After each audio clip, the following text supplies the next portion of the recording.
Здравейте, приятели! Правя това късно видео, това късно включване, защото направих един крем карамел. Един страхотен крем карамел. Направих го, както си го правя обикновено в шолички, но го направих и в стъклена чаша. Защо? За да се види карамелчето отдолу. Ето субстанцията и коричката. Направих това видео специално и за моите приятели от Банско или Механа, дядо Пене, Юлия и Боби. Един страхотен крем карамел, направен с нашите продукти. Нашите продукти от Баш Натурал Гия, които ги продаваме в нашите магазини Баш Маркет Гия.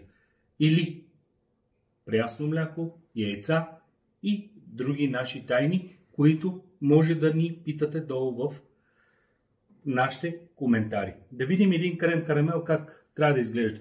Значи, първото нещо, което е, само да не се изданя, когато му теглиме така отгоре с лъжичката хикса, трябва карамела да излезне отгоре. Това е едно от условията. Ето го карамела отгоре. Приятели.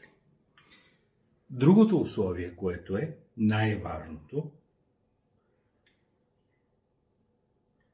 да не е шуплест. Колешката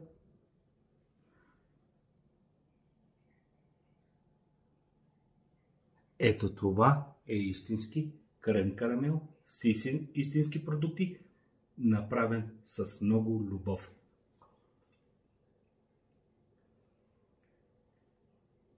И повярвайте, много вкусен. Обичам ви, благодаря ви за вниманието. Чао! Ударете един голям палец за нас и всички въпроси за рецептата долу в коментарите. Ще отговоря на всеки. Обичам ви. Чао!